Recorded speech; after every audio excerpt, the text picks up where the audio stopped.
Holčička ve špinavém oblečení byla na Staroměstském náměstí v Praze ponížena, jen protože chtěla vodu. Nikdo však netušil, že to byla dcera českého milionáře. On všechno viděl a lekce přijde tiše, ale o to silněji. Jestli vás tento příběh zaujal, nezapomeňte se přihlásit k odběru našeho kanálu a napište nám, z jakého města se díváte. A teď pokračujeme. Letní slunce prudce pálilo do zrcadlových oken budovy Corporate Tower v srdci Vinohrad, luxusní čtvrti v Praze. Uvnitř bankovní pobočky, která zabírala celé přízemí této impozantní stavby, ledový vzduch z klimatizace kontrastoval s dusivým horkem venku na ulicích. Podlaha z italského mramoru odrážela chladná světla elektronických panelů, které nepřetržitě vyvolávaly čísla v mechanickém rytmu, jenž jakoby udával tempo celému prostředí.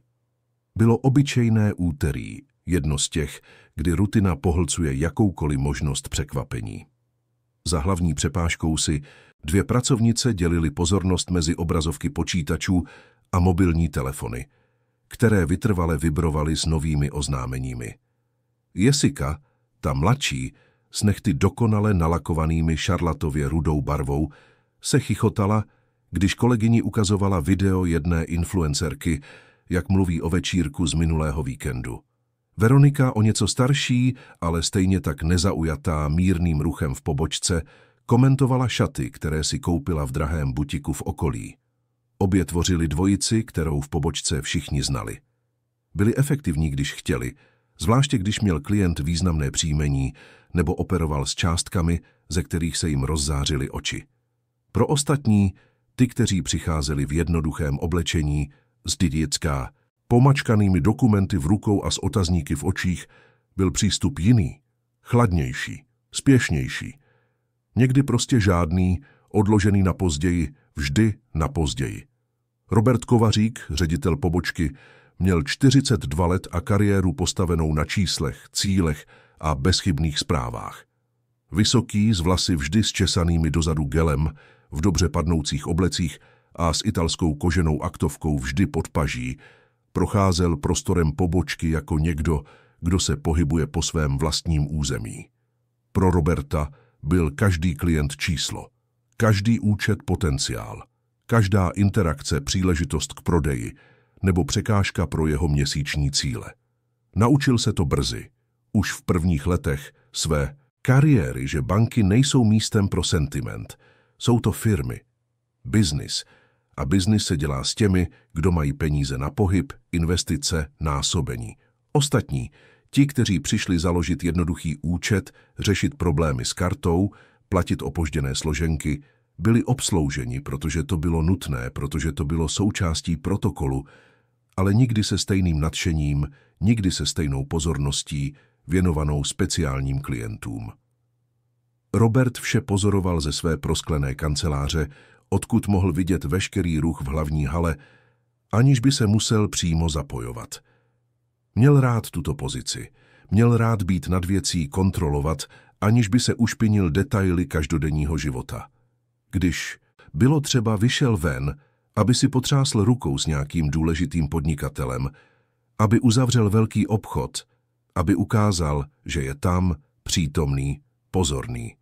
Ostatní úkoly delegoval. A Jessica s Veronikou přesně věděli, jak se mu líbí, když věci fungují. Na druhé straně haly, u otočných vstupních dveří, plnil svou směnu jako člen ochranky pan Emanuel. V 58 letech, s tmavě modrou uniformou, vždy bezchybnou i přes léta používání, představoval vše, čím toto prostředí nebylo. Lidskost. Pan Emanuel měl oči, které ještě uměly vidět lidi, ruce, které se ještě natahovaly, aby pomohli starší dámě posadit se, aby podrželi dveře někomu s potížemi schůzí, aby nabídli sklenici vody, když si všiml, že někdo čeká příliš dlouho. Znal zákulisí této pobočky lépe než kdokoliv jiný. Věděl o rozhovorech, které se vedly na chodbách, o zlých komentářích na adresu jednoduchých klientů, o smíchu, když někdo vešel v pracovním oblečení a byl ignorován pracovnicemi u přepážky. Panu Emanuelovi se nelíbilo, co viděl, ale také nevěděl, jak to změnit. Byl přece jen člen ochranky. Jeho úkolem bylo starat se o fyzickou bezpečnost místa. ne o morálku lidí. Přesto dělal, co mohl. Malá gesta, která možná neměnila svět, ale pro toho, kdo je přijal, znamenala hodně. Laskavé slovo, upřímný úsměv, diskrétní pomoc. Byly to jeho tiché akty odporu proti chladu tohoto místa. To úterní odpoledne byl provoz klidný. Několik manažerů rychle prošlo a byli obslouženi s ochotou. Elegantní dáma v drahých slunečních brýlích a se značkovou kabelkou měla veškerou pozornost Veroniky, která se usmívala a souhlasila se vším, co klientka říkala. V rohu stála a čekala žena středního věku v uniformě uklízečky z nějakého blízkého obchodu, držela desky s dokumenty. Byla tam už 20 minut, ale Jessica si vždy našla něco naléhavějšího, když se podívala jejím směrem. Pan Emanuel si toho všiml. Všiml si a pocítil sevření na hrudi. Ale co mohl dělat? Diskrétně se k ženě přiblížil.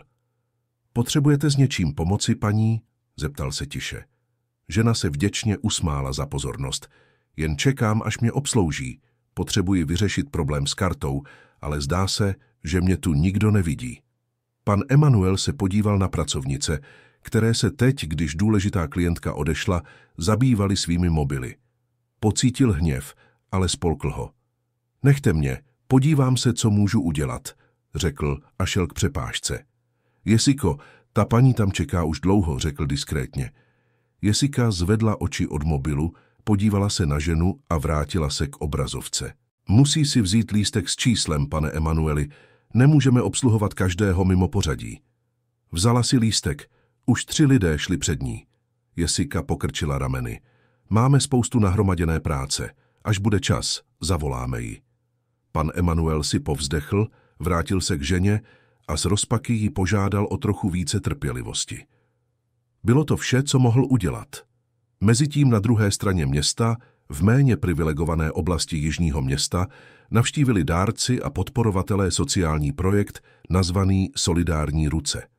Mezi skupinami, které procházely jednoduchým, ale dobře udržovaným prostorem, běhala 5letá holčička mezi ostatními dětmi. Hlasitě se smála, její fialové šaty se vlnily, jak skákala přes švihadlo s dalšími 3 dívkami z komunity. Sofie byla zvláštní dítě, ne kvůli finanční situaci svého otce, ale kvůli jiskře, kterou nosila v očích. Zvídavá, inteligentní, na svůj věk příliš upovídaná, měla dar klást otázky, které dospělé nechávali bez odpovědi. Proč je nebe modré? Proč mají někteří lidé velký dům a jiní žádný? Proč ten pán na rohu spí na ulici, když je zima? Otázky, které byly nepříjemné, protože byly zahaleny nevinností, která vyžadovala upřímné odpovědi. Karim al-Rashid, její otec, ji pozoroval z dálky, zatímco mluvil s koordinátorkou projektu.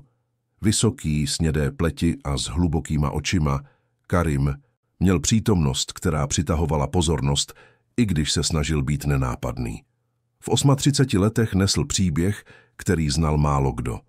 Syn libanonských imigrantů, kteří přijeli do Česka v 80. letech na útěku před konflikty na Blízkém východě, vyrůstal a sledoval, jak jeho rodiče dnem i nocí pracují v malém obchodě s látkami v centru Prahy. Karim se brzy naučil hodnotu peněz, ale naučil se něco ještě důležitějšího – hodnotu důstojnosti. Viděl, jak se k jeho rodičům chovali někteří zákazníci, jak na ně na určitých místech pohlíželi s podezřením, jak museli neustále dokazovat, že jsou poctiví, pracovití, že si zaslouží respekt. To poznamenalo jeho dětství způsobem, který ho nikdy neopustil. S velkou prací a obchodním talentem si Karim vybudoval finanční impérium. Začal nákupem znehodnocených nemovitostí, které renovoval a prodával.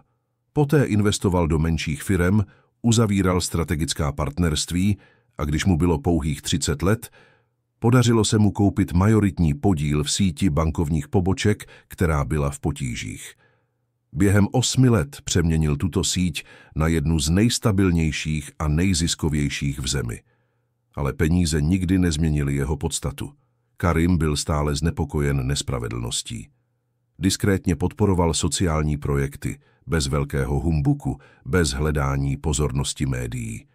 Věřil, že firmy mají odpovědnost i mimo zisk. A Snažil se v rámci možností vytvářet ve svých podnicích kulturu respektu a důstojnosti.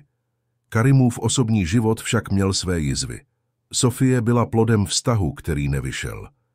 Její matka, pražská právnička z tradiční rodiny, nikdy nedokázala přijmout Karimovo pracovní tempo, jeho původ, způsob, jakým si cenil určitých věcí, které pro ní neměly smysl. Po letech snahy přišel rozchod. Bolestivý, ale nutný.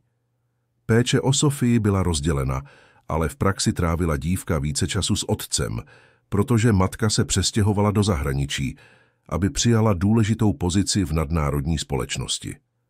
Karim se tak ocitl sám. Snažil se vyvážit správu finančního impéria z požadavky malé holčičky plné energie a otázek. Najal paní Irenu, úžasnou chůvu kolem 50, která se pro Sofii stala druhou matkou.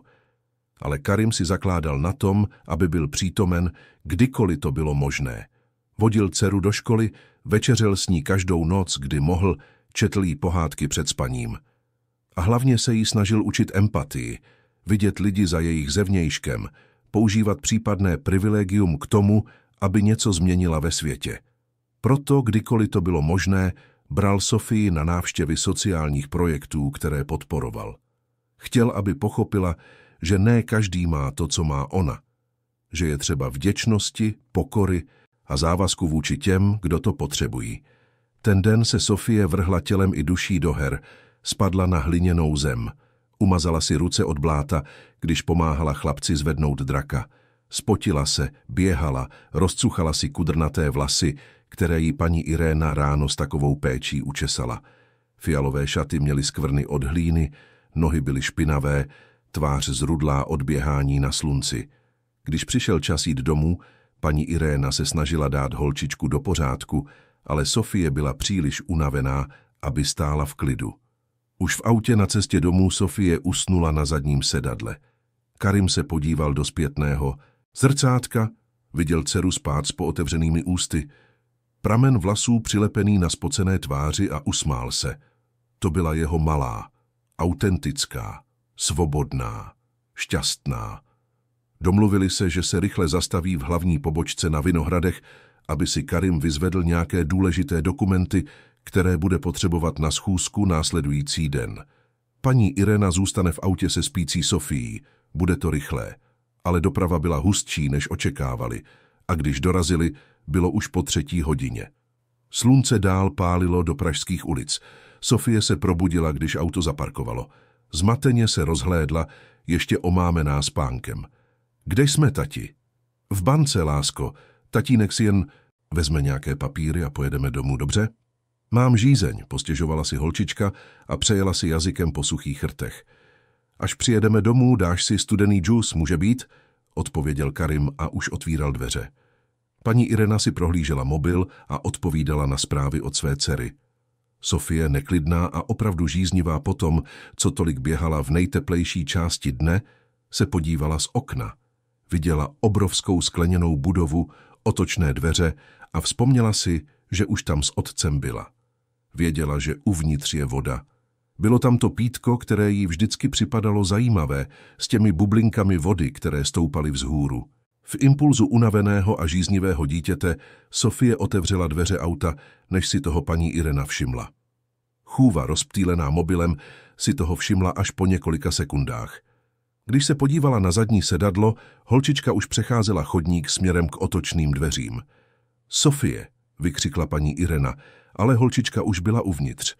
Uvnitř otočné dveře vyplivly malé dítě s rozcuchanými vlasy, špinavýma nohama od hlíny, ušpiněnými šaty, spocenou tváří. Sofie se zvědavě rozhlédla po tom místě plném světla a dobře oblečených lidí. Neměla tušení, že její vzhled se naprosto liší od tohoto prostředí. Pro ní to byla jen tatínkova banka. Místo, kam teoreticky patřila. Pomalu kráčela, pozorovala elektronické panely, kožená křesla, lesklou podlahu. A pak uviděla pítko, opřené o boční stěnu. Oči se jí rozzářily. To bylo přesně to, co potřebovala. Došla k němu, natáhla ručičky a snažila se dosáhnout na tlačítko. Na svůj věk byla vysoká, ale i tak se musela postavit na špičky. Tehdy se Jessica podívala stranou a uviděla ji. Zamračila se, šťouchla do Veroniky a bradou ukázala směrem k holčičce. Obě si vyměnili pohled. Veronika protočila oči a záporně zavrtěla hlavou. Odkud se to dítě vzalo? Zašeptala Jessica. Nevím.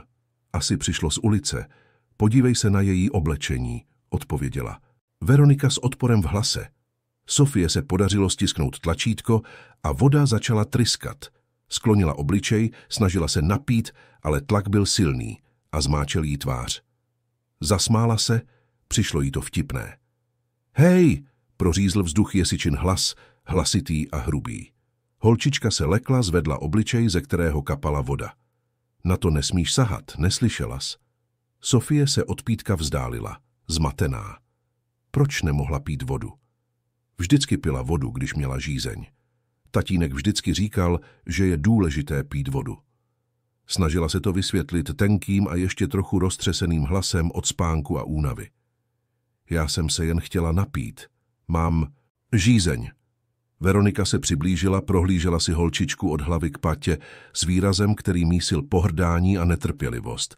A proč si sem vůbec lezla? Tohle není park, nemůžeš sem takhle chodit. Můj tatínek tu pracuje, řekla Sofie nevinně. Obě pracovnice si vyměnili pohled a zasmály se.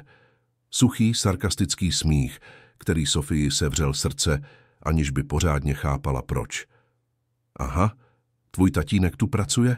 Řekla Jessica ironicky. A co dělá? Je to uklízeč? Veronika se zasmála hlasitěji. Podívej se na ní, Jessi. Vypadá, jako by vylezla z nějakého smetiště. Jak by její otec mohl pracovat na takovém místě? Sofie cítila, jak jí slzy pálí v očích. Nerozuměla přesně, co se děje, ale věděla, že je ponižována. Tón jejich hlasů, způsob, jakým na ní koukali, ten smích. Všechno to bolelo. Zkusila to znovu.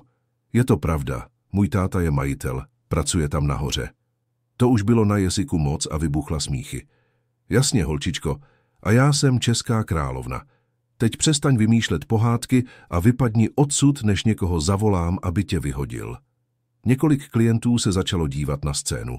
Šedovlasá dáma, která seděla a čekala na řadu, se zamračila, znepokojená. Její manžel vedle ní ji chytil za ruku, když viděl, že se chce zvednout. Nepleť se do toho, Marie, to není náš problém, zašeptal. Pan Emanuel, který byl na druhé straně haly a pomáhal staršímu pánovi s použitím bankomatu, slyšel ruch a podíval se. Viděl malou špinavou vyděšenou holčičku a dvě dospělé ženy, které se k ní chovaly hrubě. Cítil, jak se mu vaří krev. Rychle pána odbavil a šel směrem k nim. Co se tu děje? Zeptal se. Snažil se udržet klidný hlas. Jessica ukázala na Sofii, jako by ukazovala na problém. Ta holka sem přišla z ulice, pane Emanueli. Je špinavá, dělá nepořádek, sahá na pítko. Musíte ji odsud vyvést. Pan Emanuel se podíval na Sofii. Viděl uslzené oči, třesoucí se spodní red, ručičky svírající lem špinavých šatů. Jeho dědečkovské srdce zabolelo. Ale je to jen dítě. Nemůžete se k ní takhle chovat, řekl tiše, aby to klienti neslyšeli. Veronika si odfrkla. Nemůžeme nechat každého, aby sem chodil a dělal si, co chce, pane Emanueli. To víte. Když to dovolíme, za chvíli se z toho stane místo srazů. Chtěla jen vodu, snažil se argumentovat člen ochranky. Tak ať si jde pít vodu někam jinam, tady je banka, ne sociální úřad. Robertův hlas přerušil diskuzi. Ředitel vyšel ze své kanceláře, když si všiml rozruchu. Jaký je problém, zeptal se už s nevrlým výrazem. Jessica rychle vysvětlila svou verzi. Ta holčička se tu z ničeho nic objevila, pane Kovaříku. Přišla z ulice, celá špinavá, chtěla použít pítko. Požádali jsme ji, aby odešla, ale trvala na tom, že její otec tu pracuje, že je majitelem banky. Podívejte se na ni. Je zřejmé, že si vymýšlí. Robert se na Sofii podíval s netrpělivostí. Další problém k řešení v den, který už byl tak nabitý. Měl 3 schůzky dopoledne, byl pozadu se zprávami a teď se musel zabývat dítětem z ulice, které vešlo do pobočky. Pane Emanueli, doprovoďte ji prosím k východu a postarejte se, aby personál u dveří dostal přísnější pokyny. Takové věci se nesmí stávat. Sofie vše slyšela. Pochopila, že je vyhazována, že jí nikdo nevěří. Že nikoho nezajímá, že má žízeň. Slzy, které se držely, konečně vytekly. Stékaly po špinavých tvářích a zanechávaly čisté stopy v prachu, který ještě zbyl z hraní na projektu. Já nelžu, vzlikala. Můj táta tu pracuje.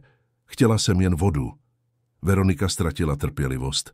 Chytila Sofii za ruku, ne příliš silně, ale s hrubostí, která jasně ukázala, že dívka není vítána. Dost, holka, běž ven. Sofie se vymanila, vyděšená. Couvla narazila nohou do koženého křesla, málem upadla. Pan Emanuel se přiblížil jemněji, snažil se jí uklidnit.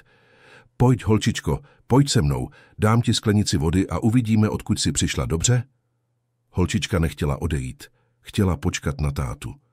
Věděla, že je tam, v té budově, někde, ale bála se těch žen, bála se toho muže v obleku, který se na ní díval, jako by byla hmyz.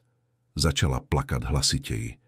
Tehdy Karim al-Rašíd vyšel ze soukromého výtahu, který vedl do podzemního parkoviště a administrativních pater. Spěchal, nesl aktovku, díval se na hodinky. Nechal paní Irenu a Sofii v autě. Mělo to být opravdu rychlé. Ale když procházel malou chodbou vedoucí do hlavní haly, uslyšel pláč. Pláč, který znal. Zastavil se. Srdce se mu rozbušilo. Byla to Sofie. Byl si jistý. Ale proč by plakala? Šel rychleji. Otevřel skleněné dveře oddělující administrativní chodby od veřejné části a stuhl. Jeho dcera stála uprostřed haly, plakala, se stopami slz na špinavé tváři, pozorována několika zaměstnanci a klienty. Pan Emanuel se jí snažil uklidnit, ale holčička jen opakovala, že chce tátu, že táta je tam, že nelže. Karim pocítil vlnu vzteku a bolesti tak silnou, že se musel zhluboka nadechnout, aby nezačal křičet. Ale nebyl čas ztratit kontrolu. Byl čas pochopit, vidět. Naučit se něco o své vlastní firmě, co si možná nikdy neuvědomil, protože byl vždy tak daleko od provozu pobočky. Místo, aby běžel ke své dceři a okamžitě odhalil, kdo je, Karim udělal pár kroků zpět, vrátil se na chodbu a vytáhl mobil. Zavolal do centrály ostrahy budovy a požádal o přístup ke kamerovým záznamům pobočky z posledních 15 minut. Chtěl vidět všechno. Každé gesto, každé slovo, každý pohled. Mezitím v hale se panu Emanuelovi podařilo přesvědčit Sofii, aby si sedla na lavičku v rohu, daleko od ruchu. Holčička teď tiše plakala, objímala si kolena. Jessica a Veronika se vrátili k přepážce. Stále si mezi sebou povídali o incidentu, tiše se smáli, vtipkovali.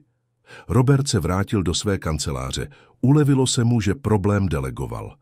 A Karim ve své soukromé kanceláři o několik pater výš sledoval záběry se zlomeným srdcem a myslí vařící ledovým hněvem. Viděl svou dceru, jak nevinně vchází, viděl pohled plný odporu od pracovnic. Slyšel přes zvuk z kamer každé kruté slovo, každý zlý smích. Viděl lhostejnost ředitele. A viděl také upřímnou snahu pana Emanuela být člověkem na místě, které zapomnělo, jak se to dělá. V tu chvíli Karim al-Rašíd učinil rozhodnutí. Nebude to jen pokárání. Nebude to jen propuštění. Bude to lekce pro všechny. Karim vypnul monitor a chvíli stál. Snažil se ovládat dech. Obrazy, které právě viděl, mu nešly z hlavy. Vyděšená tvář Sofie. Slzy stékající po tváři. Trhnutí za ruku. Krutý smích. A nejhorší na tom všem bylo vědomí, že to nebyl ojedinělý případ. Pokud se takto chovali k jeho dceři jen proto, že byla špinavá a vypadala chudě, jak se chovali ke skutečným klientům, kteří přicházeli v takových podmínkách každý den? Kolik pracujících matek, kolik starších pánů, kolik mladých lidí na začátku kariéry už bylo poníženo v té samé pobočce, aniž by o tom věděl. Otázka mu bušila v hlavě. Vždy věřil, že jeho firmy jsou jiné, že jeho hodnoty respektu a důstojnosti jsou uplatňovány. Ale možná se mýlil. Možná byla vzdálenost mezi vyššími patry a provozem větší, než si představoval. Zhluboka se nadechl. Potřeboval plán. Jít teď dolů, odhalit, kdo je, obejmout Sofii a všechny vyhodit by bylo snadné. Ale nevyřešilo by to skutečný problém. Neukázalo by to jasně, co je špatně. Nezůstalo by to zaznamenáno. Nestalo by se to příkladem. Potřeboval konkrétní důkazy, svědky, situaci, která by se nedala později popřít nebo zkreslit. Vzal telefon a zavolal Romanovi, svému právnímu řediteli a důvěryhodnému člověku. Rozhovor byl krátký, ale přesný. Chtěl, aby Roman a další 2 členové vedení nenápadně sešli do pobočky a pozorovali. Chtěl svědky toho, co se chystalo stát. Roman, zvyklý na neobvyklé požadavky šéfa, souhlasil bez otázek. Bude tam za 10 minut. Karim se pak podíval na sebe v odrazu okna. Měl na sobě společenské oblečení, ale ne nápadné. Bílá košile, tmavé kalhoty, jednoduché boty. Nic, co by křičelo bohatstvím. Sundal si švýcarské hodinky z ruky a schoval je do zásuvky. Sundal si také stříbrný prsten, který stále nosil i po rozchodu. Chtěl vypadat co nejběžněji. Obyčejný otec, hledající svou dceru. Než odešel, zavolal paní Ireně, která zoufale hledala Sofii po okolí. Uklidnil chůvu, řekl jí, že holčička je v bezpečí uvnitř pobočky, ale že potřebuje, aby paní Irena prozatím zůstala venku. Nevysvětlil důvod, jen požádal o důvěru. Dobrá paní, i když nerozuměla, souhlasila. Karim pak sjel dolů běžným výtahem, tím, který používali zaměstnanci, ne soukromým pro vedoucí pracovníky. Chtěl přijít jako kdokoliv jiný. Když se dveře v přízemí otevřely, znovu se zhluboka nadechl a zamířil do hlavní haly. Sofie stále seděla na lavičce v rohu, teď už klidnější, ale s tváří oteklou od pláče. Pan Emanuel jí dal napít ze své vlastní láhve a holčička pila v malých doušcích, občas ještě posmrkávala. Člen ochranky stál vedle ní, diskrétně ji hlídal, spíše aby ji chránil, než aby ji sledoval. Karim viděl tu scénu a sevřelo se mu srdce. Ale zachoval klid. Přistoupil k přepážce, kde se Jessica a Veronika vrátili ke své rutině a teď obsluhovali mladý pár, který chtěl informace o financování. S dovolením, řekl Karim zdvořile. Jessica zvedla oči, rychle ho zhodnotila pohledem, jak to lidé jako ona dělají automaticky. Viděla muže průměrného vzhledu, bez drahého obleku, bez značkové aktovky, bez toho aury důležitosti, kterou VIP klienti obvykle mají. Povzdechla si trochu netrpělivě. Prosím? Chtěl bych se zeptat na to dítě támhle, řekl Karim a kývl hlavou směrem k Sofii, aniž by se na ní přímo podíval. Co se stalo? Veronika protočila oči, zjevně podrážděná, že to musí znovu vysvětlovat. To je jen holka, co sem přišla z ulice. Už jsme to vyřešili. Ochranka se o ní stará. Proč se ptáte? Jsem taky otec, zalhal Karim, nebo spíše řekl poloviční pravdu. Znepokojilo mě, když jsem viděl dítě takhle plakat. Zranila se? Ne, nezranila, odpověděla Jessica tónem, který naznačoval, že považuje rozhovor za zbytečný. Jen jsem přišla, chtěla použít pítko. My jsme ji požádali, aby odešla, protože se to nesmí. Ona udělala scénu, plakala, ale už je to pryč. A neskoušeli jste zjistit, odkud přišla? Hledat rodiče? Ptal se Karim a udržoval klidný a zvědavý tón. Obě se na sebe podívali. Veronika pokrčila rameny. Máme práci, pane. Nemůžeme se starat o ztracené děti. Už jsme to řekli ochrance, ať se postará. Karim cítil, jak v něm stoupá hněv, ale ovládl se. Pokračoval. A řekla něco? Vysvětlila, proč jsem přišla? Jessica se zasmála. Řekla, že její táta tu pracuje, že je majitelem banky. Dětské řeči, že vymýšlí si. A jste si jisté, že si vymýšlela, naléhal Karim. Veronika si odfrkla a ztratila trpělivost.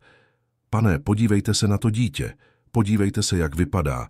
Celá špinavá, ve starém oblečení, skoro bosá. Opravdu si myslíte, že by majitel banky nechal svou dceru takhle chodit? Karim zadržel odpověď, kterou chtěl dát. Nadechl se. A co když mluvila pravdu? Co když je opravdu dcerou někoho důležitého tady? Jessica se teď zasmála hlasitěji. Nemožné.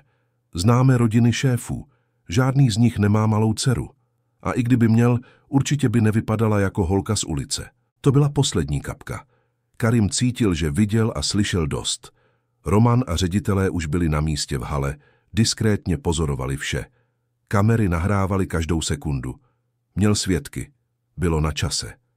Než budu pokračovat, řekl Karim a úplně změnil tón hlasu, teď pevný a ledový, Chci si ujasnit několik věcí. Za prvé, to dítě si nic nevymyslelo. Za druhé, chovali jste se k 5leté holčičce s pohrdáním, krutostí a předsudky. Za třetí, dám vám příležitost přehodnotit každé slovo, které jste řekli, každý čin, který jste udělali, protože za pár sekund už nic nebude jako dřív. Obě pracovnice zbledly. Jeho tón, postoj, náhlá, změna energie. Něco bylo hodně špatně. Jessica zakoktala. O čem to mluvíte? Karim jí neodpověděl. Otočil se a šel k Sofii. Holčička, když konečně uviděla svého otce, vykřikla radostí smíšenou s úlevou a vrhla se mu do náruče. Tati, říkala jsem jim, že tu pracuješ, ale oni mi nevěřili. Byli na mě zlé. Karim si klekl, aby byl na úrovni své dcery. Palcem jí otřel slzy z tváře, políbil jí na čelo. Já vím, princezno, všechno jsem viděl. A tatínek to teď vyřeší, dobře? Sofie přikývla, stále se ho držela kolem krku. Karim vstal, vzal holčičku do náruče a vrátil se k přepážce. Jessica a Veronika byly teď úplně bílé, s vytřeštěnýma očima, začínali chápat. Ředitel Robert, který si všiml pohybu, vyšel ze své kanceláře. Viděl Karima, jak drží špinavé dítě, jak si spolu intimně povídají. Něco v jeho hlavě začalo spouštět alarmy, ale ještě nedokázal spojit souvislosti. Karim se podíval na pracovnice. Teď udělám několik představení, která by měla být zbytečná. Jmenuji se Karim al-Rašid. Jsem majitelem této finanční instituce, této budovy a dalších 14 poboček po celé zemi. A toto, řekl a ukázal na Sofii stále v náručí, je moje dcera Sofie al-Rašidová. Holčička, kterou jste ponížili, které jste se smáli, kterou jste tahali za ruku a vyhodili, protože jste si mysleli, že nemá právo tu být. Ticho, které se rozhostilo v hale, bylo ohlušující. Někteří klienti přestali dělat, co dělali, a pozorovali. Pan Emanuel, který stál opodál, vytřeštil oči a instinktivně se usmál. Cítil obrovské zadostiučinění. Robertovi se podlomily nohy. Jessica byla první, kdo se pokusil promluvit. Hlas se jí třásl. Pane al-Rašide, já jsem nevěděla, my jsme... Co jste nevěděla, Jessico? Přerušil jí Karim, hlas stále klidný, ale ostrý. Nevěděla jste, že je to moje dcera? Nebo jste nevěděla, že se takhle k dítěti nechová bez ohledu na to, čí je? Pane, bylo to nedorozumění, zkusila Veronika. Ruce se jí třásly. My jsme si mysleli, že je to... Co? Dítě z ulice? Chudá holčička? A to ospravedlňuje krutost? Karim nekřičel, ale jeho slova měla váhu rozsudku. Smáli jste se mé dceři. Vysmívali jste se jí, když řekla pravdu. Tahali jste jí za ruku. Odmítli jste vodu žíznivému dítěti. A co je nejhorší, dělali jste to všechno před klienty, před kolegy, bez špetky studu nebo lidskosti. Robert konečně přišel blíž, snažil se ovládnout situaci, která se mu zjevně zcela vymkla z rukou. Pane al-Rašíde, kdybych věděl, že ta holčička je vaše dcera, nikdy bych... A to je přesně ten problém, Roberte, přerušil ho Karim a otočil se k němu. Nikdy byste co? Dovolil, aby ji vyhodili, takže to znamená, že kdyby to byla dcera obyčejného klienta, skutečně chudé dítě, bylo by přijatelné se k ní takto chovat? Robert otevřel ústa, zavřel, znovu otevřel. Neměl odpověď. Cokoliv by v tu chvíli řekl, bylo by použito proti němu. A on to věděl. Karim pokračoval, teď se díval na všechny v hale. Myslíte si, že nevím, co se tu děje? Myslíte si, že protože pracuji ve vyšších patrech, na schůzkách a se zprávami, nevidím, jak se s lidmi zachází? Moje dcera mi dnes dala bolestivý, ale nutný dar. Ukázala mi jasně a nepopiratelně, že tato pobočka, která by měla představovat hodnoty, které tak hlásám, se stala místem, kde jsou lidé měřeni velikostí bankovního konta, značkou oblečení, vzhledem. Starší dáma, která seděla a čekala na obsluhu, vstala. Byla to ta samá, která byla předtím znepokojena, ale manžel jí zabránil se vměšovat. Teď s novou odvahou díky přítomnosti majitele promluvila. Já vám děkuji, že to říkáte. Já sama jsem tu byla několikrát špatně obsloužena. Oni, řekla a ukázala na Jessiku a Veroniku. Se tváří kysele, když vidí, že na účtu nemáme moc peněz. Chovají se k nám, jako bychom byli na obtíž. Ostatní klienti začali souhlasně mumlat. Karim kývl hlavou, poděkoval dámě za odvahu. Přesně proto to, co se tu dnes stalo, nezůstane bez následků, ale nebude to tajný trest, diskrétní propuštění. Ne, stane se to milníkem, příkladem, skutečnou změnou. Karim zavolal Romana a další 2 ředitele, kteří se přiblížili. Otočil se na Roberta. Jste okamžitě suspendován z funkce ředitele. Budete čelit internímu správnímu řízení a v závislosti na závěrech můžete být degradován nebo propuštěn. V následujících 30 dnech absolvujete intenzivní kurz o lidském přístupu, empatii a sociálním začlenění. Pokud chcete v této společnosti zůstat, budete muset dokázat, že jste se naučil, že pozice nedává právo chovat se k lidem s pohrdáním. Robert sklonil hlavu, ponížený, ale bez odvahy protestovat. Karim se pak podíval na Jessiku a Veroniku. Vy 2 jste propuštěni s okamžitou platností. Oddělení lidských zdrojů zpracuje dokumentaci ještě dnes. V této firmě není místo pro lidi, kteří se smějí dětem, kteří odmítají vodu žíznivým, kteří soudí lidské bytosti podle oblečení. Vezměte si své osobní věci a odejděte. Obě začaly plakat. Veronika se pokusila prosit. Pane, prosím, potřebuji tuhle práci. Mám účty k placení, A ta žena, kterou jste dnes nechali půl hodiny čekat ve stoje, má také účty k placení, přerušil jí Karim. Ten starší pán, kterého jste minulý týden ignorovali, má také své potřeby. Desítky lidí, které jste v průběhu měsíců špatně ošetřili, mají také své příběhy. Rozdíl je v tom, že za ně neměl kdo mluvit. Dnes za všechny tyto lidi promluvila moje dcera. A já jsem tady, abych zajistil, že tento hlas bude slyšet. Karim se pak otočil na pana Emanuela. Vy, pane Emanueli, jste byl jediný, kdo se pokusil do této situace vnést důstojnost. Viděl jsem na kamerách, jak jste mé dceři nabídl vodu, jak jste se jí snažil uklidnit, jak jste zpochybnil své kolegyně. Proto bych si s vámi chtěl později promluvit. Mám pro vás návrh. Pan Emanuel, dojatý, jen přikývl, neschopen slova. Karim pak požádal Romana, aby dočasně převzal vedení pobočky, než bude vybrán a řádně vyškolen nový ředitel. Nařídil, aby všichni zaměstnanci pobočky prošli příští týden nouzovým školením o respektu a inkluzi a oznámil, že od této chvíle budou všechny pobočky sítě mít fiktivní klienty různých sociálních profilů, kteří budou měsíčně hodnotit obsluhu. Výsledky budou považovány za stejně důležité jako prodejní cíle. Ale Karim se nezastavil. Vzal mikrofon zvukového systému pobočky a učinil oznámení pro všechny přítomné.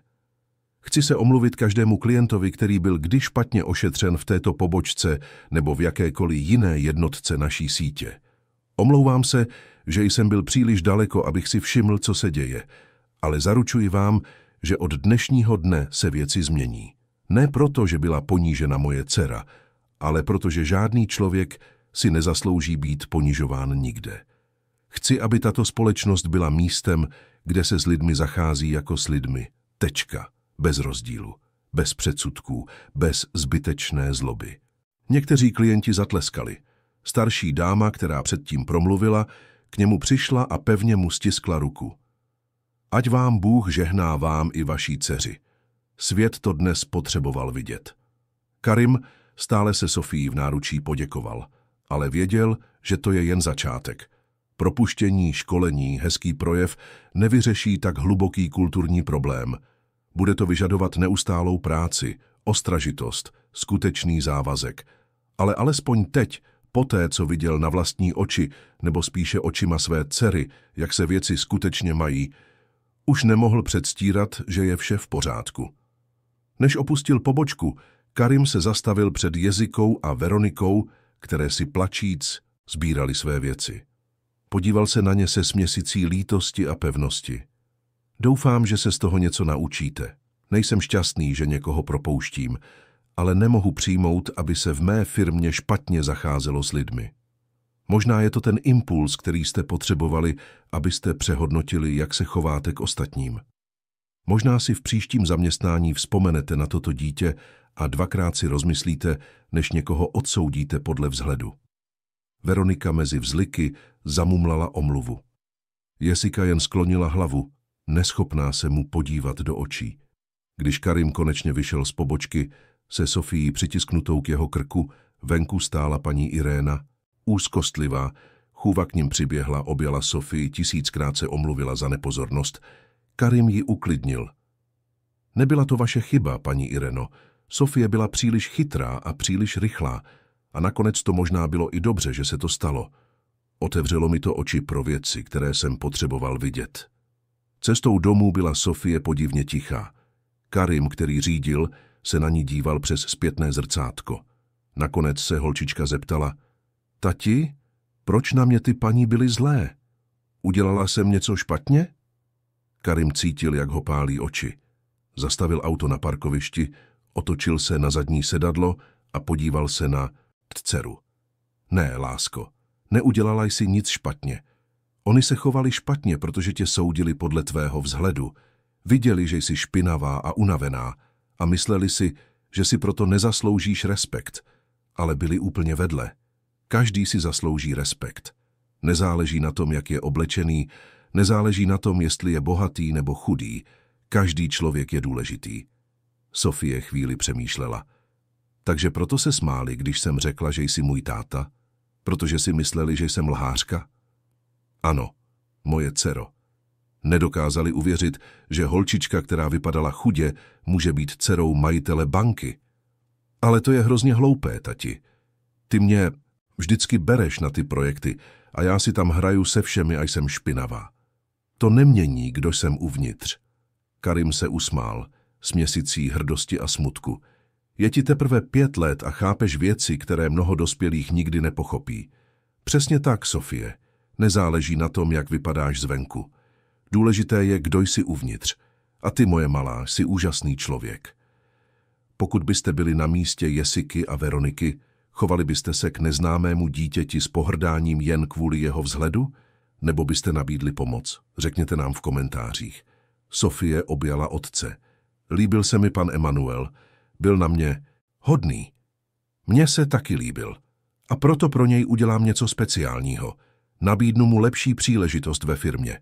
Dobří lidé si zaslouží být oceněni. Tu noc, doma, poté, co Sofie už spala, stál Karim na balkoně a díval se na osvětlené město. Přemýšlel, kolik dalších jeho poboček má podobné problémy. Kolik dalších ředitelů jako Robert, kolik dalších pracovnic jako Jessica a Veronika. Přemýšlel, jak snadné je vytvořit krásnou firemní kulturu na papíře a nevšimnout si, že v praxi neexistuje. Vzal notebook a začal psát podrobný plán změny. Nejen pro tu pobočku, ale pro celou síť. Nová školení, nové protokoly, nový způsob hodnocení zaměstnanců, ale hlavně nová mentalita. Kultura, kde zisk a lidskost nejsou vzájemně se vylučující, kde úspěch neznamená šlapat po těch, kteří jsou dole. Pomyslel na Sofiinu matku, která byla v Evropě.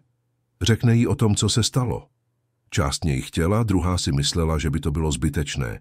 Nikdy nechápala jeho posedlost sociální spravedlností, dobrým zacházením se zaměstnanci, programy společenské odpovědnosti. Pro ní byl business. Možná proto jim to nevyšlo. Ale teď už na tom nezáleželo. Záleželo na odkazu, který chtěl zanechat Sofii. A ten den, i když byl bolestivý, se stal bodem obratu. Okamžikem, kdy se vše vyjasnilo, kdy už nebyl prostor pro kompromisy. Na druhé straně města v malém bytě na severu plakala Veronika objímající polštář. Jessica, která s ní bydlela, seděla na pohovce, stále v šoku. Byly kamarádky od vysoké školy, práci v bance získali společně slavili každé povýšení. A teď byli propuštěni společně, poníženy společně, odhaleny společně. Jak jsme to mohli dopustit? Zeptala se Veronika mezi vzliky. Jessica zavrtěla hlavou. Ani nevím. Prostě jsme dělali to, co vždycky. Lépe se chovat k těm, kdo měli víc peněz. To Robert vždycky podporoval. To přinášelo výsledky. Ale my jsme se k tomu dítěti chovali tak špatně, Jesi. Tak špatně. Já jsem jí Dokonce jsem jí tahala za ruku. Tahala jsem 5leté dítě, jako by bylo, nevím. A pomyslet si, že byla opravdu jeho dcera. Že jsme se mohli zeptat, mohli jsme poslouchat, mohli jsme být alespoň zdvořilé. Veronika se posadila na postel. Víš, co je nejhorší? Chovali bychom se k ní takhle, i kdyby nebyla jeho dcera. Chováme se tak ke všem. Pamatuješ si na tu paní, co přišla minulý týden v tom starém kabátě? Smáli jsme se jí za zády. Pamatuješ na toho kluka, co si přišel založit účet, aby mohl dostat první výplatu? Tvářili jsme se kysele, protože to bude práce a nic z toho nebude. Obě stichly. Poprvé čelili tomu, jakými lidmi se stali. Propuštění bolelo. Nedostatek peněz, který přijde, bude bolet ještě víc. Ale nejvíc bolelo zjištění, že si to zasloužili. Že ten muž měl pravdu. Že byli kruté, malicherné, plné předsudků. A co teď? Zeptala se Veronika. Teď se musíme poučit. Musíme se změnit. Protože pokud budeme takové dál, skončíme sami a zahořklé. A zasloužíme si to. Byl to tvrdý závěr, ale nutný. Stejně jako bylo nutné, aby Karim jasně viděl, co se děje v jeho firmách. Stejně jako bylo nutné, aby si Robert uvědomil, že být ředitelem mu nedává právo být nelidský. Stejně jako bylo nutné, aby všichni, kdo byli svědky té scény, pochopili, že předsudky nejsou přijatelné v žádné podobě. Příběh o dívce, která vešla špinavá do bankovní pobočky a všechno změnila, se začal šířit. Zaměstnanci jiných poboček si o tom povídali, klienti to vyprávěli rodinám. A každý, kdo to slyšel, se zamyslel, a co já? Jak se chovám k lidem, které potkávám každý den? Jak reaguji, když mi cestu skříží někdo jiný než já? Byly to nepříjemné otázky, ale nutné otázky. A to vše kvůli 5leté holčičce, která chtěla jen sklenici vody. Uplynuly 3 měsíce od toho odpoledne, které vše změnilo. Příběh se rozšířil nejen uvnitř firmy, ale i mimo ní. Některé místní noviny otiskly články o případu bez odhalení konkrétních detailů, ale zdůrazňovali radikální změnu, kterou zavedl podnikatel poté, co byl svědkem diskriminace ve své vlastní společnosti. Sociální sítě to komentovaly. Manažerské školy to používaly jako případovou studii. Pobočka na Vinohradech se stala symbolem v dobrém i ve zlém. Karim dodržel své slovo. Zavedl hluboké, nejen kosmetické změny. Všechny pobočky sítě nyní procházely měsíčním hodnocením fiktivními klienty různých socioekonomických profilů. Zprávy byly brány vážně, stejně jako prodejní čísla. Zaměstnanci, kteří se vyznamenali lidským přístupem, dostávali bonusy. Ti, kteří projevovali diskriminační chování, byli napomenuti, proškoleni a pokud v tom pokračovali, propuštěni. Ale nebylo to snadné. Byl zde odpor. Někteří ředitelé si stěžovali, že nové politiky odvádějí pozornost od toho, co je skutečně důležité, tedy od zisku. Někteří starší zaměstnanci si stěžovali, že teď se musí ke všem chovat stejně, jako by to bylo absurdní. Karim čelil každému odporu s trpělivostí, ale také s pevností. Jasně řekl, že kdo nesouhlasí s novými hodnotami firmy, může si hledat jiné zaměstnání. Pobočka na Vinohradech se konkrétně proměnila. Robert, bývalý ředitel, zůstal ve firmě, ale na nižší pozici pracoval jako administrativní asistent. Byl ve 3. měsíci intenzivního převýchovného programu. Musel osobně obsluhovat klienty všech profilů bez rozdílu a byl hodnocen týdně. Na začátku to bylo ponižující, poté trapné, ale postupně se v něm něco začalo měnit. Jednoho obzvláště těžkého dne Robert pomáhal starší, negramotné paní vyplnit formulář. Omlouvala se za každou chybu, za každé zdržení, styděla se, že neumí něco, co je pro ostatní jednoduché. Robert, který by dříve ztratil trpělivost, který by to delegoval na nejmladšího zaměstnance, se přistihl, že je situací té ženy upřímně dojat. Pomohl jí s trpělivostí, vysvětlil každé pole, čekal, jak dlouho bylo třeba. A když odešla a děkovala mu s uslzenýma očima, Robert pocítil něco, co necítil léta. Skutečné uspokojení. Ne uspokojení z uzavření velkého obchodu, ale uspokojení z toho, že někomu změnil život. Tu noc Robert zavolal Karimovi, požádal o soukromý rozhovor. Následující den, sedící v kanceláři podnikatele, udělal Robert něco, co si nikdy nepředstavoval, že udělá. Upřímně se omluvil.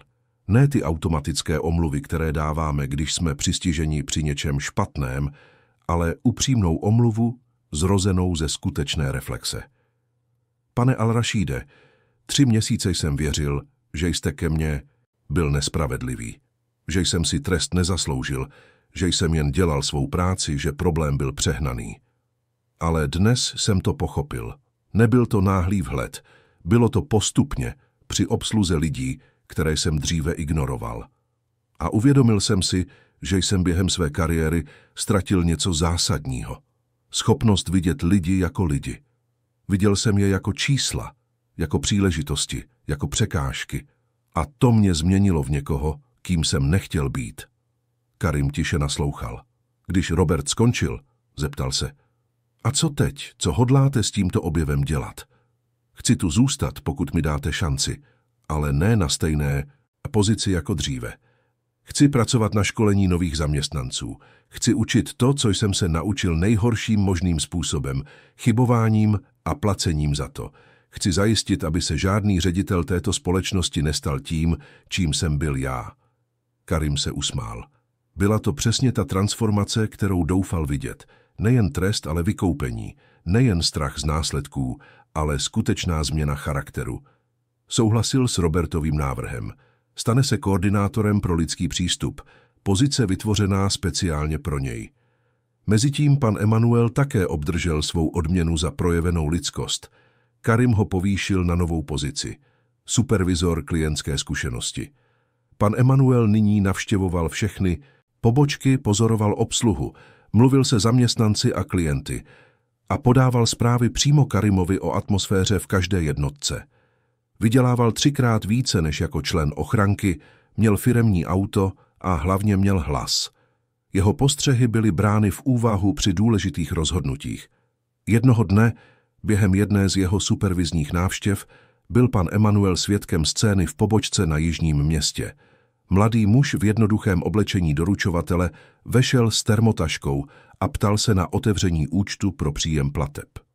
Pracovnice, nová ve firmě, ho začala obsluhovat zdvořile, ale pan Emanuel si všiml, že jeden z ředitelů, starší muž, který byl v síti, léta protáčel oči a dělal zlé poznámky kolegovi. Pan Emanuel se přiblížil k řediteli. Nějaký problém? Zeptal se, udržoval přátelský tón, ale dal jasně najevo, že je ve službě. Ředitel se lekl. Znal příběh pana Emanuela, věděl, že má přímou linku na majitele. Ne, žádný problém, odpověděl nervózně. Protože se mi zdálo, že jste byl nepohodlný s obsluhou toho mladíka támhle. Ředitel se snažil zamaskovat. Ne, vůbec ne. Jen jsem poznamenal, že pobočka je plná a bude dlouho čekat. Pan Emanuel nebyl hloupý. Uměl rozpoznat skryté předsudky. Víte, byl jsem mnoho let členem ochranky. Viděl jsem mnoho dobrých lidí, kteří byli neúctivě ošetřeni jen proto, že měli minimální mzdu nebo pracovali v uniformě. A viděl jsem také, jak to bolí. Ten mladík tam je pracovitý, poctivý, snaží se dát si život do pořádku. Zaslouží si stejný respekt jako manažer v obleku. Vlastně možná i víc, protože se nesmírně snaží, aby něčeho dosáhl. Ředitel zrudl zahanbený. Pan Emanuel v tu chvíli nic víc neudělal, ale zahrnul postřeh do své zprávy. O 2 týdny později byl ten ředitel na speciálním školení o empatii a nevědomých předsudcích. Změny se neděly jen uvnitř firmy. Příběh Sofie se dotkl mnoha lidí i venku. Učitelka z veřejné školy v okrajové části Prahy použila případ k aktivitě se svými žáky 5. třídy.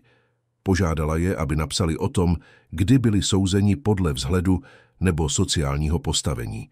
Texty, které obdržela, byly srdcervoucí. 10–11leté děti popisovaly, jak byly sledovány v obchodech, jak byly ignorovány v prodejnách, jak se k nim chovali s podezřením na veřejných místech. Jedna dívka napsala o tom, jak se cítila, když starší dáma přešla na druhou stranu chodníku, když viděla jí a její kamarádky, všechny tmavé pleti a ve školní uniformě, jak se blíží. Chlapec vyprávěl o tom, jak ho ochranka v nákupním centru agresivně oslovila jen proto, že se díval do výloh drahých obchodů. Učitelka Marcela Sýkorová byla tak zasažena, že se rozhodla poslat slohové práce Karimovi spolu s dopisem vysvětlujícím projekt. Napsala, že příběh Sofie otevřel důležité rozhovory v komunitě, ale také ukázal, že předsudky jsou mnohem hlubší a systematičtější než ojedinělý případ v bankovní pobočce. Karim si přečetl každou práci, u některých plakal, u jiných cítil hněv a hlavně cítil odpovědnost. Tyto děti mu ukazovaly realitu, která existovala za zdmi jeho firmy, za jeho bublinou privilegia. Domluvil si schůzku s učitelkou Marcelou. Na schůzce, která se konala přímo ve škole, kde pracovala, se Karim seznámil s některými dětmi, které psali slohové práce. Poslouchal jejich příběhy, kladl otázky, snažil se pochopit. A odešel odtud s novým projektem v hlavě. Vytvoří fond stipendií a inkluzivních programů nejen pro zaměstnance, ale pro komunitu obecně. Chtěl, aby jeho firma byla nástrojem skutečné sociální transformace, nejen hezkým projevem. Mezitím Jessica a Veronika pokračovali ve svých životech a snažili se postavit na nohy po propuštění. Nebylo to snadné. Zjistili, že se příběh rozšířil na finančním trhu a žádná banka je nechtěla zaměstnat. Pošpiněný životopis, zničená pověst. Museli hledat práci v jiných oborech, často za mnohem méně peněz, než vydělávali dříve. Veronika našla práci v malém obchodě s oblečením v Holešovické tržnici. Majitelem byl starší Libanonec, první generace, který ji zaměstnal, přestože znal její příběh. Byl upřímný. Dám ti šanci, ale budeš muset dokázat, že ses změnila. Tady obsluhujeme od paničky, která přijede z Davids, až po pouliční prodavačku, která nakupuje ve velkém, aby to prodala dál. A se všemi se zachází stejně. Pokud to nedokážeš, nevydržíš ani týden. Veronika přijala. V prvních dnech to bylo těžké. Byla zvyklá na klimatizované prostředí pobočky, na regulovanou pracovní dobu, na určitou sociální pozici. Nyní pracovala v horké a stísněné hale, obsluhovala lidi, kteří mluvili hlasitě, smlouvali o ceně, platili drobnými. Byl to jiný svět, ale právě v tom světě začala Veronika chápat věci, které nikdy nechápala. Viděla ženy, které vstávaly ve 4 ráno, aby stihly autobus a přijeli brzy, aby si vybrali nejlepší kousky. Viděla pouliční prodavačky, které kupovaly 20 blůz, aby je prodali a ziskem uživili rodinu na týden. Viděla důchodkyně, které šetřily měsíce, aby si koupili šaty na svatbu vnuka. A viděla všechny tyto lidi, jak jsou ošetřováni s respektem a důstojností jejím libanonským šéfem, který v každém z nich viděl ne číslo, ale příběh. Jednoho dne vešla do obchodu žena se 3 malými dětmi. Byla viditelně unavená v jednoduchém oblečení, s kruhy pod očima od nedostatku spánku. Potřebovala školní uniformy pro své děti, ale měla velmi napjatý rozpočet. Veronika automaticky pocítila, jak v ní stoupá ta stará netrpělivost. Ale pak si vzpomněla. Vzpomněla si na Sofii. Vzpomněla si na Karimova slova. Vzpomněla si, o co všechno přišla, když soudila lidi. Zhluboka se nadechla a změnila se. Pomohla ženě najít kousky, které se vešly do rozpočtu. Navrhla levnější možnosti. Byla trpělivá s dětmi, které běhaly po obchodě. A když žena dojatá poděkovala za pozornost, Veronika pocítila něco, co necítila dlouho. Hrdost na sebe. Ne hrdost za velký prodej, ale hrdost za to, že byla lidská. Jessica měla jinou, ale stejně transformační cestu. Trvalo jí déle, než našla práci. Ponížení z odmítnutí na pohovorech, z vidění zavírajících se dveří, z nutnosti vysvětlovat důvod propuštění, bylo zničující. Dokonce uvažovala o tom, že se vzdá, že se vrátí do rodného města, že všeho nechá. Ale jednoho dne ve frontě na úřadu práce se ocitla sedící vedle asi 60leté paní. Žena tam byla ze stejného důvodu, hledala práci. Dali se do řeči. Paní vyprávěla, že byla propuštěna v 55 letech a od té doby se nemohla znovu uplatnit. Firmy vždy našly výmluvy. Příliš stará, příliš zkušená, příliš drahá. Ale pravda věděla, byly čisté a jednoduché předsudky. Jessica poslouchala a viděla se v té ženě. Obě oběti systému, který soudí, který odhazuje, který nedává druhé šance. A poprvé Jessica skutečně pochopila, jaké to je být na druhé straně. Jaké to je být souzena bez možnosti obhajoby. Jaké to je cítit, že vás nikdo nevidí jako člověka, jen jako problém. Ten den se Jessica rozhodla. Bude dobrovolničit. Pokud ji nikdo nechce zaměstnat, pak daruje svůj čas a své dovednosti. Začala pracovat v neziskové organizaci, která pomáhala nezaměstnaným lidem s formátováním životopisů a přípravou na pohovory. Tam se setkala s desítkami lidí v mnohem horších situacích než ona. A v každém z nich viděla kousek sebe. Viděla bolest z odmítnutí, strach z budoucnosti, boj o důstojnost. Právě díky této dobrovolnické práci si Jessiky o několik měsíců později všimla sociální firma, která potřebovala někoho s bankovními zkušenostmi pro projekt mikroúvěrů pro chudé komunity. Platili jí méně než polovinu toho, co vydělávala v bance, ale byla to příležitost začít znovu. A hlavně skutečně něco změnit v životě lidí, kteří to nejvíce potřebovali. Zpět v pobočce na Vinohradech se Sofie stala jakýmsi neoficiálním maskotem. Kdykoliv ji tam Karim vzal, zaměstnanci se s ní zdravili, nabízeli jí svačinu, povídali si s ní. Dívka, přirozeně komunikativní, to milovala. Ale Karim tyto návštěvy využíval jako vzdělávací momenty. Při jedné z těchto návštěv měla Sofie na sobě ty samé fialové šaty, nyní čisté a vyžehlené. Seděla v křesle v hale, zatímco otec rychle něco řešil. Nová pracovnice, která byla přijata po celé události a neznala příběh, se přiblížila a zeptala se, jestli chce vodu. Sofie s radostí přijala. Když se pracovnice vrátila se sklenicí, Sofie poděkovala a zeptala se, pracujete tu? Dlouho? Ne, začala jsem před 2 týdny, odpověděla pracovnice s úsměvem. A naučili vás být hodná na všechny? I když má někdo špinavé oblečení? Pracovnice byla překvapena otázkou od tak malého dítěte. Ano, naučili. Tady se učíme, že každý si zaslouží respekt. Sofie spokojeně přikývla. To je dobře, protože jednou jsem sem přišla celá špinavá a nějaké paní na mě byly moc zlé. Ale můj táta je vyhodil a teď jsou lidi hodní.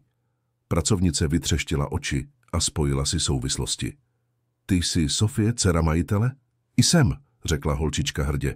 A kvůli mně jsou teď všichni tady hodnější. Pracovnice si před ní klekla. Víš, Sofie, slyšela jsem ten příběh na školení a naučil mě jednu velmi důležitou věc. Nikdy nikoho nesoudit podle vzhledu. Děkuji ti za to. Sofie se usmála. Vypadáš hodně. Vsadím se, že bys nikdy nebyla zlá na dítě. Nebyla bych. Slibuji.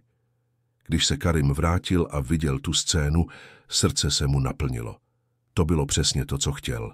Kultura, kde příběh Sofie nebyl jen anekdotou, ale trvalým varováním. Živou připomínkou, že za každým vzhledem, za každým oblečením, za každým bankovním kontem je člověk, který si zaslouží důstojnost. Ten samý měsíc byl Karim pozván, aby přednášel na konferenci podnikatelských lídrů v Praze. Téma bylo společenská odpovědnost firem. Přijal, ale rozhodl se vyprávět svůj příběh syrově, bez přikrášlování. V den přednášky byl sál plný generálních ředitelů, úspěšných podnikatelů.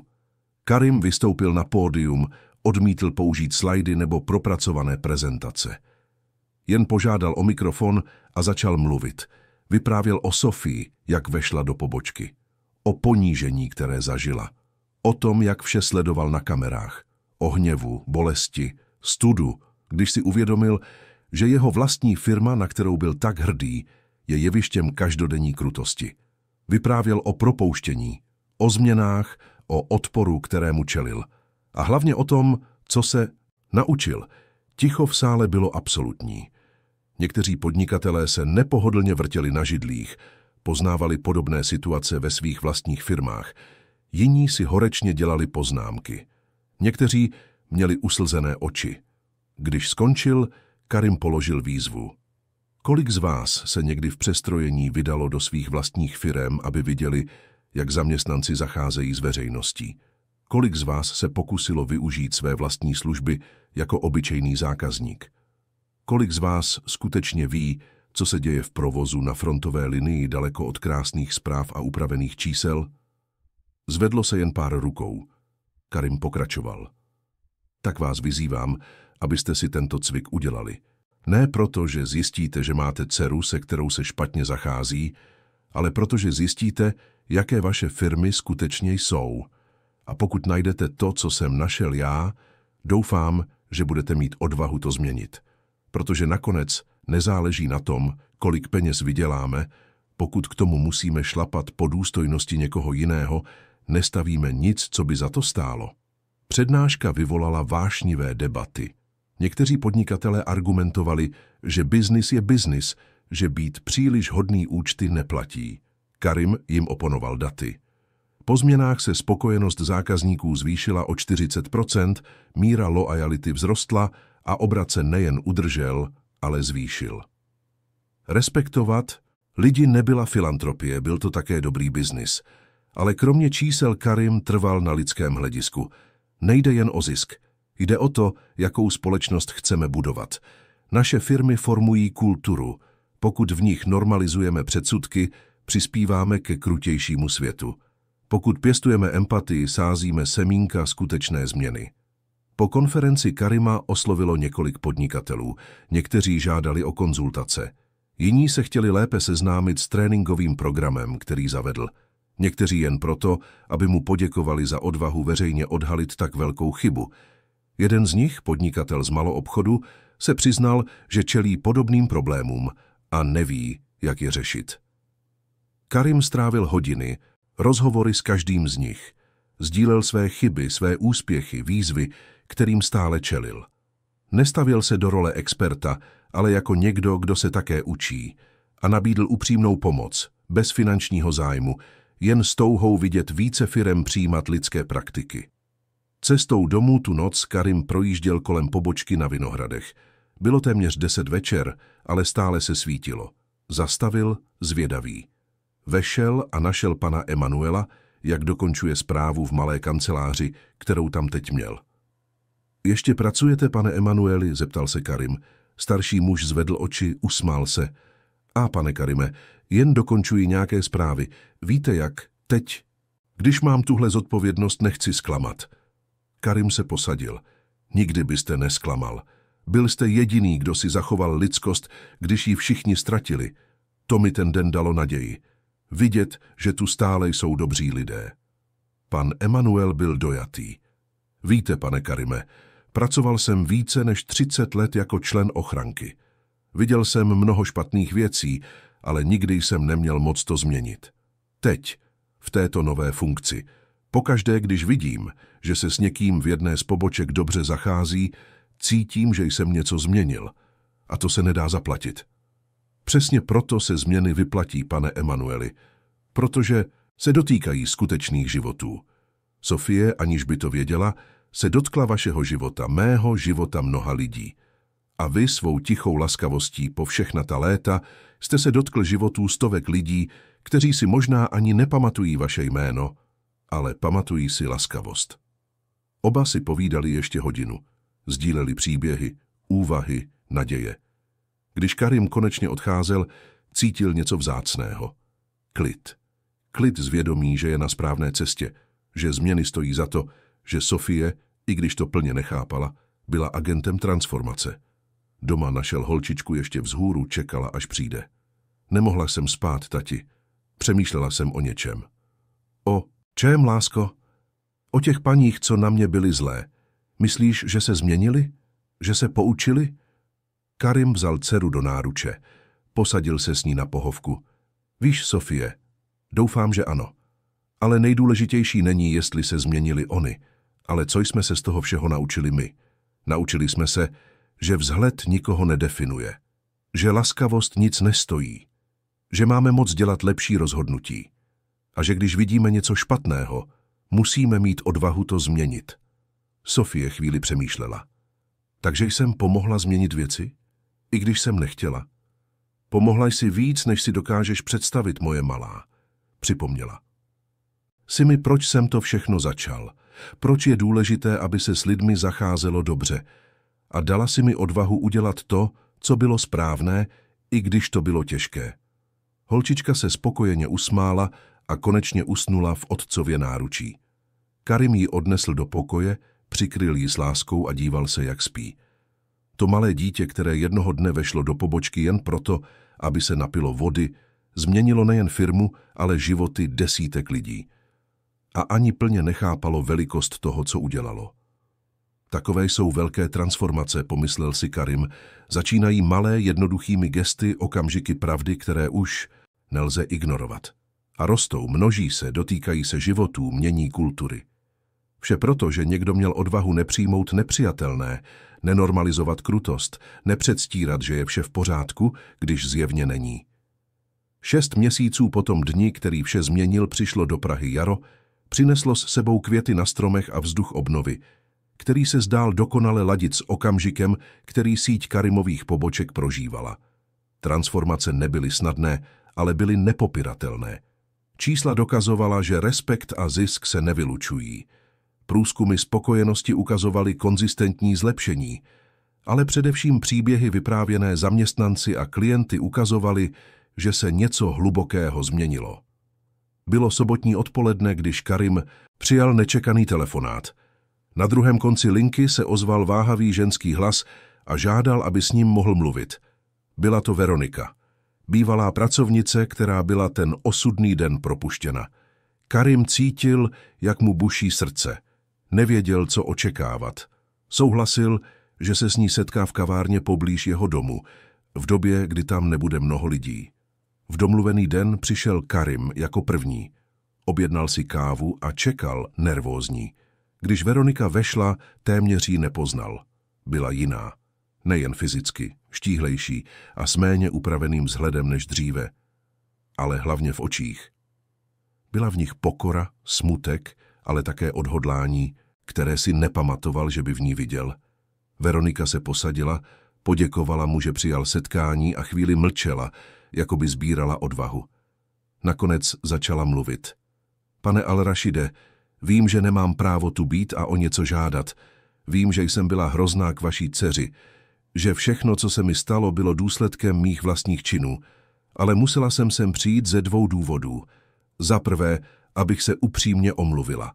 Ne ty omluvy, které jsem dala ten den, vyděšená, že přijdu o práci, ale skutečné omluvy od někoho, kdo strávil 6 měsíců pochopením, jak moc se mýlil. Hlas se jí zlomil. Byla jsem krutá k dítěti, k vaší dceři, a i když se snažím ospravedlnit tím, že jsem nevěděla, kdo je, pravda je, že na tom nezáleží. Byla bych krutá k jakémukoliv dítěti v té situaci. A to mě hluboce zahanbuje. Karim tiše naslouchal, pozoroval každý její výraz, každou slzu, která se začínala tvořit ve Veroničiných očích. Pokračovala. Posledních pár měsíců jsem pracovala v jednoduchém obchodě. Vydělávám zlomek toho, co jsem vydělávala dříve. Vstávám brzy, tvrdě pracuji, vracím se domů vyčerpaná. A víte, co je vtipné? Jsem šťastná. Šťastnější, než jsem byla v té bance, s tím dobrým platem, ale s prohnilou duší. Protože teď vidím lidi, které obsluhuji. Vidím jejich příběhy, jejich boje, jejich sny. A ke každému se chovám s respektem, který by ode mě měli vždy dostávat. Zastavila se, utřela si slzy ubrouskem. Karim trpělivě čekal. Druhý důvod, proč jsem sem přišla, je, abych vám poděkovala. Vím, že to zní divně děkovat někomu, kdo vás propustil, kdo vás odhalil, kdo vás ponížil. Ale pravda je, že jste mi dal dar. Dar, že už nemohu předstírat. Že se musím postavit tváří v tvář tomu, jakou osobou jsem se stala. A že mám šanci se změnit. Kdybyste mě jen pokáral a šel dál, zůstala bych stejnou hroznou osobou. Ale vy jste to neudělal. Donutil jste mě čelit následkům mých činů. A to, i když to bylo bolestivé, mě zachránilo před sebou samou. Karim se zhluboka nadechl. Veroniko, přijímám vaši omluvu a obdivuji vaši odvahu sem přijít. Ale musíte pochopit, že kdo vás změnil, jste byla vy sama. Já jsem jen vytvořil situaci, kde jste se už nemohla skrývat. Skutečná změna přišla zevnitř.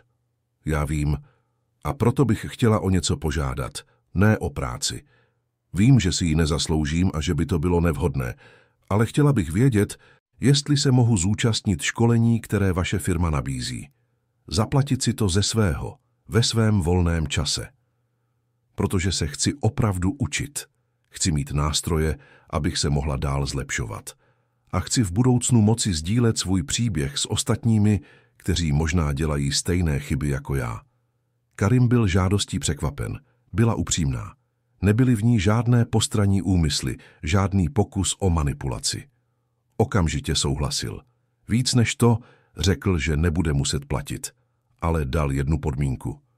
Zúčastníte se školení a až se budete cítit připravená, budete vyprávět svůj příběh skupinám nových zaměstnanců. Bez přikrášlování, bez skrývání studu, bez snahy vypadat jako hrdinka. Budete vyprávět, jaké to bylo, co jste udělala a jak jste se změnila. Protože váš příběh může zabránit ostatním, aby dělali stejné chyby.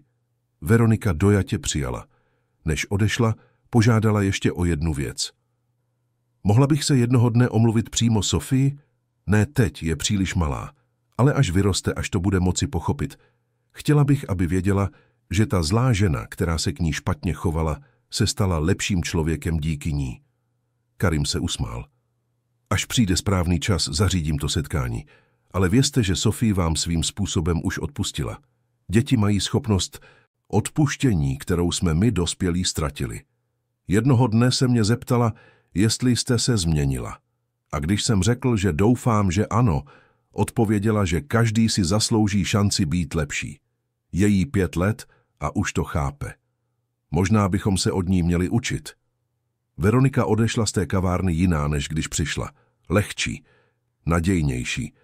A Karim tam zůstal, dopíjel kávu a přemýšlel o tom, jak mocnými nástroji transformace jsou odpuštění a vykoupení. Trestat bylo nutné, ale vytvářet cesty pro skutečnou změnu bylo to, co mělo trvalý význam. Ten samý týden byl Karim pozván, aby poskytl rozhovor v televizním pořadu s vysokou sledovaností. Moderátor chtěl mluvit o společensky odpovědných firmách a vybral si jeho příběh jako příklad. Karim přijal, ale měl jeden požadavek. Chtěl s sebou vzít Sofii. V den natáčení byla Sofie krásná, ve žlutých šatech a s vlasy sepnutými stuhou. Ale Karim požádal producenta, aby také ukázal její fotku z toho dne před 6 měsíci, špinavou a plačící. Chtěl kontrast. Chtěl, aby lidé vizuálně pochopili, co se stalo. Když přišel čas na rozhovor, moderátor začal očekávanými otázkami o managementu, společenské odpovědnosti, firemních hodnotách. Karim odpovídal trpělivě, ale bylo jasné, že chce mluvit o něčem hlubším. Nakonec se moderátor zeptal. Co se ve vás po tom dni skutečně změnilo? Karim se podíval na Sofii, která seděla na stoličce vedle něj, houpala nohama a usmívala se do kamer. Uvědomil jsem si, že buduji impérium, ale ztrácím kontakt s realitou. Byl jsem ve vyšších patrech, díval se na zprávy, slavil cíle, zatímco dole v provozu, kde se lidé setkávají, kde se život skutečně odehrává, byla v mém jménu páchána krutost. A nejhorší je, že jsem si myslel, že stačí mít dobré úmysly, mít sociální programy, darovat institucím, ale zjistil jsem, že pokud se v mém vlastním domě, v mé vlastní firmě se špatně zacházelo s lidmi, pak vše ostatní bylo pokrytectví. A jak to teď vyvažujete? Mezi ziskem a etikou, mezi biznisem a lidskostí, zeptal se moderátor. Karim chvíli přemýšlel. Víte, tato otázka vychází ze špatného předpokladu, že zisk a etika jsou protiklady, že lidskost a biznis se nemíchají, ale pravda je jiná. Firmy jsou tvořeny lidmi, obsluhují lidi, existují kvůli lidem. Pokud se k lidem, klientům i zaměstnancům chováte dobře, budujete něco pevného. Pokud se chováte špatně, budujete něco, co se může kdykoliv zhroutit. Moje čísla se po změnách zlepšila, nezhoršila. Ale i kdyby se zhoršila, změny bych zachoval. Protože jsou věci, o kterých se nesmlouvá. Lidská důstojnost je jednou z nich. Moderátor se pak otočil na Sofii.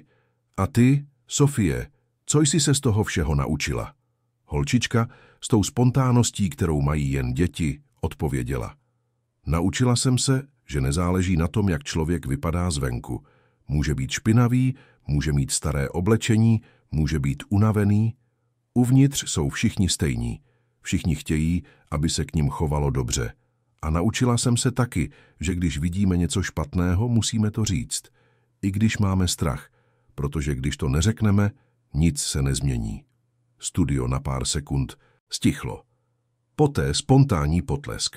Moderátor byl viditelně dojatý. Od 5letého dítěte přicházejí slova, která by mnoho dospělých potřebovalo slyšet. Když byl pořad odvysílán, ohlas byl obrovský. Sociální sítě explodovaly komentáři. Někteří tleskali Karimovi. Jiní ho kritizovali, říkali, že si dělá marketing na vlastní dceři. Bylo toho všeho, ale nejvíce se objevily příběhy. Stovky, tisíce lidí sdíleli situace, kdy byly souzeny podle vzhledu, kdy se k nim chovalo špatně, protože nevypadali důležitě, kdy byly zneviditelněny kvůli svému sociálnímu postavení. Jeden z těchto příběhů se Karima obzvláště dotkl. Byl od ženy jménem Anna Pavlová, 52leté uklízečky. Vyprávěla, že pracovala v luxusní komerční budově a že každý den se k ní chovali, jako by byla neviditelná. Lidé vstupovali do výtahu a předstírali, že neexistuje. Procházeli kolem ní na chodbách bez pozdravu. Stěžovali si, když uklízela v době, která je rušila. Ale nejvíc bolelo, napsala, když viděla malé děti, jak je rodiče učí, aby s ní nemluvili. Jako by byla nakažlivá. Anna Pavlová zakončila zprávu tím, že příběh Sofie jí dal naději. Naději, že možná příští generace bude jiná. Že možná děti jako Sofie, které se naučili vidět skutečné lidi, vyrostou a vybudují lepší svět. Karim si přečetl tu zprávu a plakal. Ne smutkem, ale odpovědností. Odpovědností pokračovat v boji, nenechat svůj příběh stát se jen dalším krásným příběhem, který lidé sdílejí a zapomínají. Muselo to být něco živého, něco, co by dál inspirovalo skutečné změny. S tímto na mysli Karim založil Institut Sofie, neziskovou organizaci věnovanou boji proti předsudkům a diskriminaci v korporátním prostředí. Institut nabízel bezplatná školení, poradenství pro firmy, které chtěly změnit svou kulturu a hlavně vytvářel prostory, kde lidé jako Anna Pavlová mohli sdílet své příběhy a být skutečně slyšeni. Zahájení institutu se konalo jednoho deštivého říjnového odpoledne, přesně rok po dni, kdy Sofie vešla do pobočky. Karim si dal záležet, aby se obřad konal v samotné pobočce na Vinohradech, na stejném místě, kde vše začalo. Pozval zaměstnance, klienty, média a hlavně obyčejné lidi, kteří měli příběhy o překonávání a boji proti diskriminaci. Mezi hosty byl pan Emanuel, nyní ředitel pro lidské vztahy ve firmě. Byl tam Robert, který se v tom roce stal jedním z nejrespektovanějších instruktorů korporátní empatie v zemi. Byla tam učitelka Marcela, která dál měnila životy na periferii. Byla tam Veronika, která v těch měsících splnila svůj závazek sdílet svůj příběh na školeních a pomáhat ostatním, aby nedělali její chyby. A byla tam i Jessica. Napsala Karimovi několik měsíců předtím, vyprávěla o své práci v mikroúvěrech a o tom, jak konečně našla větší smysl, než jen vydělávat peníze. Požádala o povolení být přítomna, ne jako hlavní postava, ale jako tichý svědek toho, že změna je možná. Karim souhlasil. Na obřadu to byla Sofie, kdo přestřihl slavnostní pásku. Byla nervózní, ale šťastná. Karim ji držel za ruku a zašeptal: nic z toho by bez tebe neexistovalo, moje malá. Ale Sofie, moudrá nad svých právě dokončených 6 let, ho opravila. Ne, tati, to existuje kvůli mnoha lidem, kteří už trpěli a nikdy neměli hlas. Já jsem jen ta, která měla štěstí mít tebe za tátu. Ale je tu mnoho Sofií, které nikdo neslyší. Karim objal dceru dojatý, jak vyrostla. Jak ta bolestivá zkušenost formovala nejen jeho, ale i ji. Sofie už nebude jen privilegovaná holčička vyrůstající v bublině. Bude někým, kdo zná, i když jen povrchně, bolest odmítnutí a diskriminace. A to z ní udělá lepšího člověka. V následujících měsících začal Institut Sofie skutečně něco měnit. Stovky firem požádali o školení. Tisíce pracovníků byly vyškoleny. Desítky interních politik byly přepracovány. A především se začaly vést důležité rozhovory. Rozhovory o nevědomých předsudcích, o privilegiu, o empatii, o budování spravedlivější společnosti. Nebylo to a nebude to snadné. Kulturní změna nikdy není. Byly tu neúspěchy. Byly chvíle sklíčenosti. Byli lidé, kteří se bránili, kteří kritizovali, kteří se snažili zpochybnit práci. Ale Karim se nevzdal. Pokaždé, když pomyslel na to, že přestane, podíval se na Sofii a vzpomněl si na den, kdy vešla plačící do té pobočky. Vzpomněl si na stud, který cítil. A na slib, který si dal, že se to už nikdy nestane, nejen s jeho dcerou, ale s žádným dítětem, s žádným člověkem. O 2 roky později jednoho slunečného sobotního rána vzal Karim Sofii na návštěvu pobočky na Vinohradech. Byla to neohlášená návštěva, jen otec a dcera, kteří se tam zastavili. Vešli diskrétně. Sofie, nyní 7letá, si na ten den stále pamatovala. Podívala se na pítko, na roh, kde plakala, na přepážku, kde jí pracovnice ponížili. Ale teď bylo prostředí úplně jiné. Lidé všech typů byli obsluhováni s pozorností a respektem. Starší paní dostávala trpělivou pomoc od mladého pracovníka s ovládáním bankovní aplikace. Mladík v uniformě doručovatele byl informován o investicích se stejnou vážností, jaká by byla věnována manažerovi. Matka se 2 malými dětmi měla k dispozici dětský koutek, kde je mohla nechat hrát, zatímco si vyřizovala své záležitosti. Sofie vše pozorně sledovala. Nakonec řekla: "Teď je to tu lepší, že, tati?" "Je, lásko, mnohem lepší. A víš proč? Protože si teď pamatují, že všichni jsou lidi, že všichni si zaslouží respekt." Karim se usmál. "Přesně tak." Než odešli, Sofie požádala, aby se mohla napít vody. Karim cítil, jak se mu sevřelo srdce, ale souhlasil. Holčička šla k pítku, tomu samému jako před 2 lety. Ale tentokrát se k ní okamžitě přiblížila pracovnice s úsměvem. "Chceš, abych ti pomohla dosáhnout, drahoušku?" zeptala se laskavě. Sofie se usmála. "Zvládnu to, děkuji, ale je od vás moc milé, že se ptáte."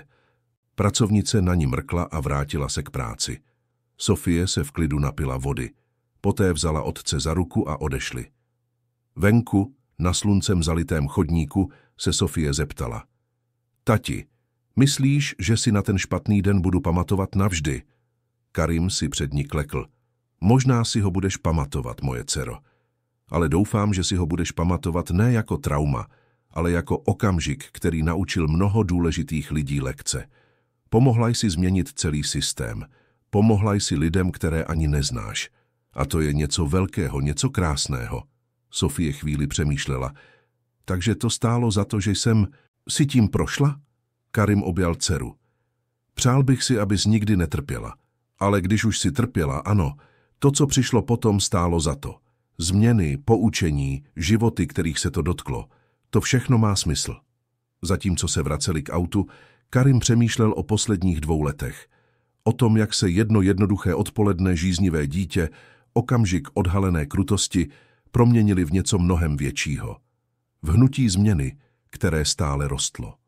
Myslel na Veroniku, která nyní přednášela o druhých šancích a vykoupení. Na Jessiku, která našla smysl v pomoci rodinám s nízkými příjmy získat důstojný úvěr. Na Roberta, který školil nové lídry, aby byli lidmi dříve, než se stanou manažery. Na pana Emanuela, který konečně měl hlas a moc dělat změny, které vždy chtěl dělat. Na Anu Pavlovou, uklízečku, která se stala mluvčí institutu a sdílela svůj příběh na univerzitách a ve firmách. Na všechny ty, kteří dotčeni příběhem Sofie se rozhodli být lepší, dělat lépe, budovat lépe. Nebyl to dokonalý konec. Stále bylo mnoho práce. Stále existovaly předsudky, diskriminace, krutost ve světě. Ale byl to začátek. Důležitý začátek. Připomínka, že změna je možná, když se odvážní lidé rozhodnou nepřijmout nepřijatelné. A všechno to začalo s 5letou holčičkou, která chtěla jen sklenici vody. Holčičkou, která nevěděla, že mění svět jen tím, že je sama sebou. Tím, že vešla na místo, kde nebyla očekávána. Tím, že trvala na své pravdě, když nikdo nevěřil. tím, že plakala slzy, které smyly pokrytectví a odhalily realitu, kterou bylo třeba změnit. Sofie, kráčející ruku v ruce s otcem to slunečné ráno, plně nechápala velikost toho, co začala. Ale jednoho dne to pochopí. Jednoho dne bude vědět, že byla agentem transformace. Že její malý hlas se ozval v srdcích a myslích. Že její bolest se proměnila v uzdravení pro mnohé. A Karim, dívající se na dceru, cítil hrdost. Nejen na vše, co způsobila, ale na to, kým se stávala. Holčičkou, která viděla lidi. Která zpochybňovala nespravedlnost. Která věřila, že každý si zaslouží laskavost. Holčičkou, která i poté, co se k ní chovali špatně, stále dokázala odpouštět. Stále dokázala věřit v to nejlepší v lidech. Kdyby každé dítě bylo vychováváno takhle, pomyslel si Karim, jaký svět bychom měli. Svět, kde vzhled nedefinuje hodnotu, kde laskavost je pravidlem, ne výjimkou, kde důstojnost je právem, ne privilegiem. Byl to velký sen, možná utopický, ale velké sny začínají malými kroky. A Sofie, aniž by to věděla, udělala jeden z těchto kroků. Krok, který něco změnil. Krok, který změnil trajektorie. Krok, který dokázal, že i ty nejmenší hlasy mohou silně rezonovat, když říkají důležité pravdy. Zatímco řídil zpět domů, se Sofií si prospěvující na zadním sedadle, Karim přemýšlel o budoucnosti institutu, o budoucnosti svých firem, ale hlavně o budoucnosti své dcery. Jakou ženou se stane? Jaké hodnoty bude nosit? Jak bude využívat svou privilegovanou pozici k tomu, aby něco změnila ve světě? Ale jednu věc věděl jistě. Sofie nikdy nebude jako ty pracovnice. Nikdy nebude měřit lidi podle toho, co mají nebo jak vypadají. Protože se naučila nejbolestivějším možným způsobem pro dítě, že být nespravedlivě souzen bolí. A tato bolest, proměněná v empatii, ji bude provázet po zbytek života. Bylo to vše, co si otec mohl přát. Vážení posluchači, doufáme, že se příběh Sofie a Karima hluboce dotkl vašeho srdce. Pokud vás tato cesta transformace dojala, pokud jste přemýšleli o tom, jak se chováte k lidem kolem sebe, pokud jste se rozhodli být laskavější, pozornější, ličtější, klikněte nyní na tlačítko Líbí se mi. Přihlaste se k odběru kanálu, abyste nepřišli o naše příběhy, které odhalují to nejlepší a nejhorší z lidské povahy, které nás nutí plakat, ale také nás naplňují nadějí. A napište nám do komentářů, zažili jste někdy situaci předsudku, nebo jste byli svědky toho, jak se s někým nespravedlivě zacházelo. Co jste udělali? Co byste dnes udělali jinak? Každý den přinášíme intenzivní příběhy jako tento. Příběhy, které nám připomínají, že malá gesta mohou vést k velkým změnám. Že nikdy není pozdě se změnit a že nakonec nejvíce záleží na tom, jak se k sobě chováme. Těšíme se na vás v dalším díle, s dalším příběhem, který pohne vašimi emocemi a donutí vás vidět svět jinak.